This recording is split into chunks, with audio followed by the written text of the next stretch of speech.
आता या जाती का बघायच्यात आपल्याला, तर आपण जो व्यवसाय सुरू करणार आहात किंवा ज्यांच्याकडे व्यवसाय आहे त्याच्यामध्ये भरभराट व्हायला हवी, मग त्यासाठी आपण काय करायला पाहिजे, तर त्यासाठी आपण चांगल्या जातीच्या शेळ्या पाळल्या पाहिजेत, बरोबर आहे. मग त्या चांगल्या जातीच्या शेळ्यांची ओळख सुद्धा तुम्हाला व्हायला पाहिजे. तर आपण प्रथम बघूया शेळीच्या जाती. विदेशी जाती आहेत, ज्या भारतात उपलब्ध आहेत अशाच विदेशी जाती मी तुम्हाला सांगतोय. जी जाते ही अल्पाईन ही फ्रान्सच्या अल्पस पर्वताच्या ज्या रांगा आहेत तिथली ही जात आहे. ही जात स्पेशली दुधासाठी प्रसिद्ध आहे. या ही शेळी जी आहे ती कमीत कमी 6 ते 8 लिटर दूध देते दिवसाला.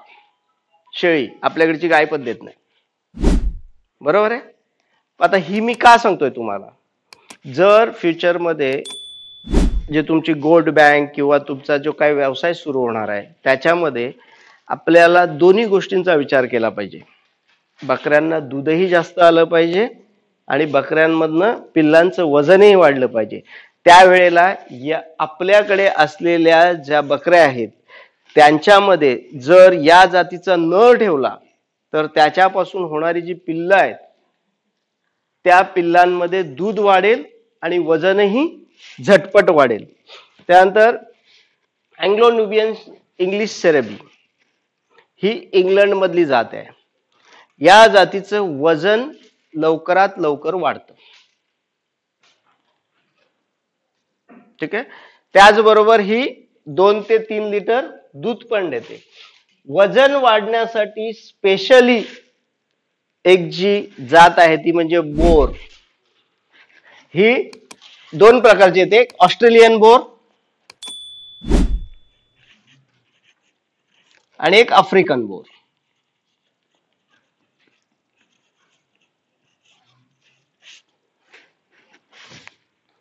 ही जी जात आहे या जातीचा पूर्ण वाढ म्हणजे काय, शेळी ज्या वाढीमध्ये त्याचं ते वय जे असतं त्याला आपण पूर्ण वाढीचं वय म्हणतो. आणि शेळीचं किंवा बकऱ्याचं पूर्ण वाढीचं वय म्हणजे 11 ते 14 महिने. बोर या जातीचा बोकड म्हणजे 11 ते 14 महिन्याचा बोकड किती किलोचा असतो, 110 ते 160 किलो. 4 महिन्यामध्ये त्याचं वजन 25 ते 30 किलो होतं. मग अशा प्रकारचा जर नर आपल्या बकऱ्यांमध्ये ठेवला तर त्याच्यापासून होणारी जी पिल्लं आहेत त्यांचं वजन सुद्धा फास्ट वाढेल, बरोबर आहे. आणि त्यानंतर सानेन ही बकरी अप्रॉक्सिमेटली 8 लिटर दूध देते, कमीत कमी दिवसाला 8 लिटर दूध देते दुधासाठी. 2 जाती सांगितल्या मी दुधासाठीच्या, 2 जाती सांगितल्या मी वजनासाठीच्या, बरोबर आहे.